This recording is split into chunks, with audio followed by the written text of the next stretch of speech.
what's one of your favorite memories growing up?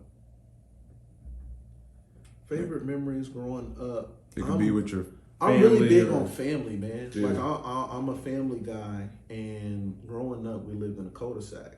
Mm-hmm. Everybody called us the Cosbys. I remember where you was at. Yeah, everybody swore we was the Cosbys. We lived up on a hill in a cul-de-sac, and thought we was this picture perfect. But we had a deck, big ass backyard, and so on the 4th of July, my mom would host these 4th of July parties for my family. So my aunties, my grandma, everybody would come over, park in the cul-de-sac, and we blow up fireworks. My mom would cook, get on the grill. Everybody hang. That's when we had those, them shitty ass plastic chairs. Yeah. You used to sit on. If you sat on just wrong, the leg would break. Yeah. Snap. Yeah. Them bad boys, and my parents would set up badminton in the backyard. I yearned to do that type of stuff with my kids, man, because it was really super duper cool to just grow up around all of that. So that would be my favorite childhood memory for sure. Hell yeah. Don't worry about this pause. I'll edit it out. Okay.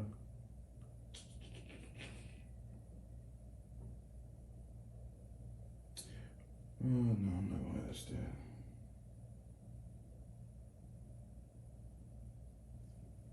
So what was like, did you get into sports? What were some of your hobbies growing up?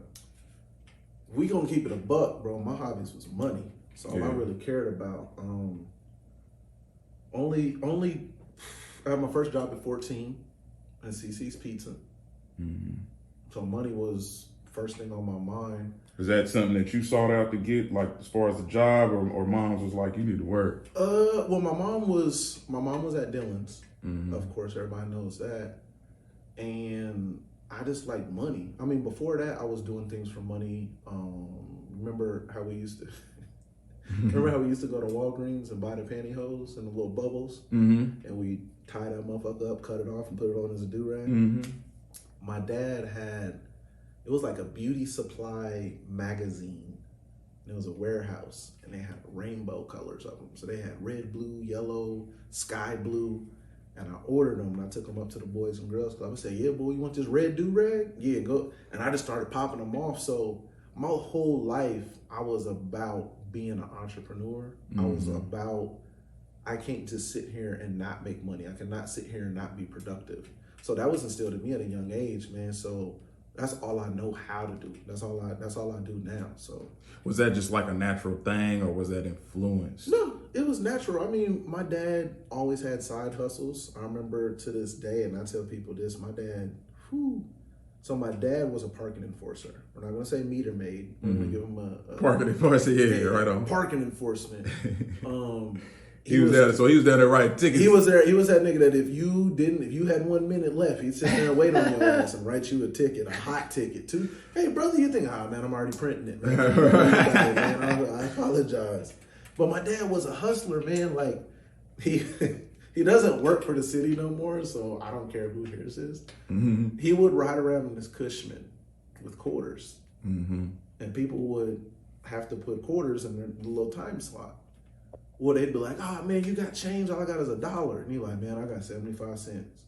So he would do that throughout the day so long that he would take a quarter from each person. Man, the day this nigga made $20. Just from like, oh, man, all I got is 75 cents, bro. Mm-hmm. And then he would have shops at the end of each street on Kansas Avenue that he became friends with the owners. He'd be like, hey, you mind if I, throw a little refrigerator in here and throw some pop in there? For, your customers, if they're thirsty. So he would set it up, and what would happen is, this is when they had the golden rim can crushers that you could recycle. Mm-hmm. He put a little can crusher up on the wall. They'd buy their pop, they crush their cans, they put it in the recycling bin. He'd take that, recycle them, use that money to go to Walgreens to use a coupon to buy Dr. Pepper 3 for $10 and put it back in the shop, and he would just keep recycling that. And the money that he made from recycling the cans is what went to buy more pop. But then the people that bought the pop, that was all profit. Yeah. So I learned from him how to do things at a very young age. It sounded like it was just in the DNA. Yes. Sound like it was sound like that's just what he came from. Very much so. That's what's up. He took nothing and made something out of it, and got a few extra dollars. Appreciate it.